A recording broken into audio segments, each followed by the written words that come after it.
Chapter. The broadcast beneath her ribs. They came not for the stew, but for the way the air changed around her. It began with a child who hadn't spoken in years. He slept near Leia's tent, and woke humming a tune no one had taught him. His mother wept not because she recognized it, but because she didn't. Then came the cartographer who mapped dreams instead of roads. She traced the wind around Leia's camp and found it looped, echoed, folded back on itself like a forgotten lullaby. "Your breath," she said, "has become a signal. It's calling the lost." Leia didn't speak. She didn't need to. Her presence was a recipe, now one that brewed in others. Some dreamed of houses they'd never lived in, windows lit by others remembered names they'd never known, whispered by voices that felt like home. One man woke sobbing, clutching a spoon carved from regret. "I buried this," he said. "In a life I never lived, the stew was gone, the pot cold." But Leia remained, and with her, the broadcast. It stitched itself into the wind, low frequency longing, a hum beneath the dunes. Not loud, not clear, just enough to make the ribs ache, just enough to make the forgotten stir. And somewhere, far from the camp, a woman paused mid-step. She didn't know why. She didn't know who. But the scent reached her, faint and impossible. She turned toward it. Leia no longer dreamed alone. She hadn't brewed the stew to be remembered. She hadn't stirred it for others. But the scent had changed her. Not her skin, not her voice, her gravity. People felt it before they saw her. A pull behind the ribs, a whisper in the lungs, a hunger that didn't ask for food. They came slowly at first, one by one, drawn not to the stew, but to the way the air bent around her. The first was a child who hadn't spoken in years.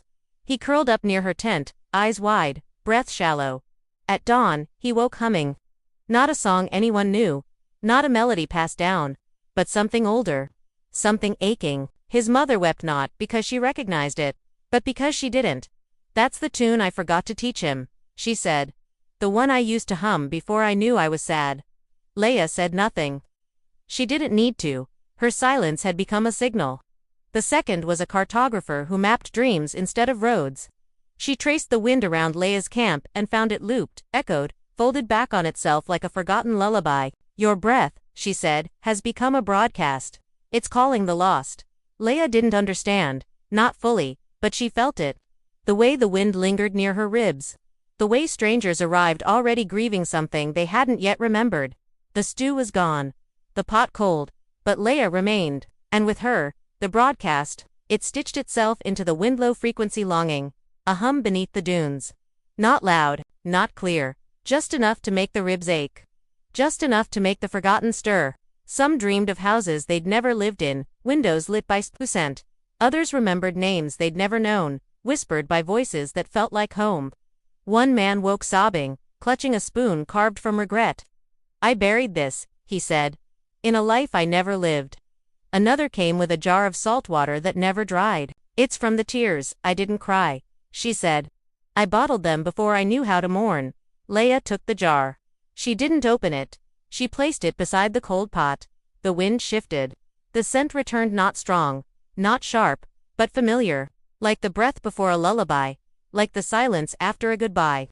The visitors kept coming. A woman with petals braided into her hair. A man who spoke only in echoes. A librarian who catalogued recipes written by grief. Each one brought something impossible. A pinch of silence aged 43 years. 3 grains that remembered thunder.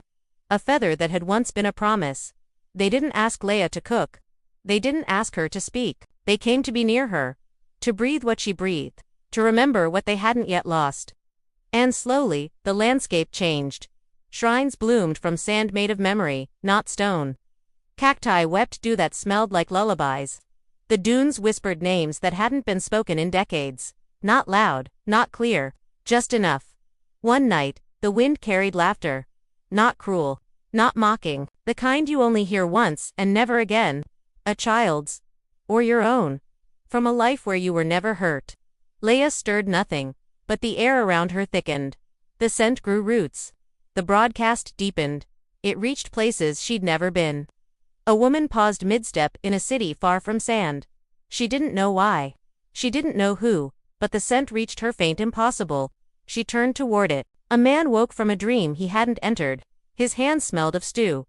His breath hummed with lullabies. He wept, not from sadness, but from recognition. The broadcast stitched itself into the world, not through wires, not through screens, through longing, through silence, through the ache behind the ribs. And Leia, the quiet stew inside her, kept breathing. She didn't sleep, she didn't speak, she listened, to the wind, to the visitors, to the memories that arrived uninvited.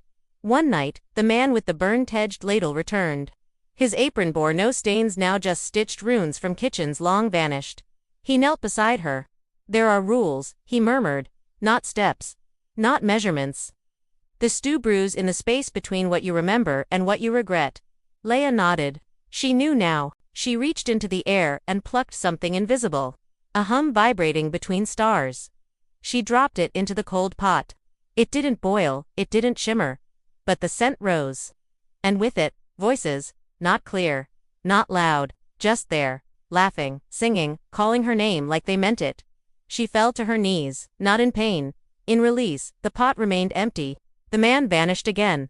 But something stayed, a heat in her chest, a recipe, not in her hands, in her breath. She would never be the same. And now, others would come. Drawn not to the stew, but to her. Because once you've brewed the quiet stew, you never dream alone again.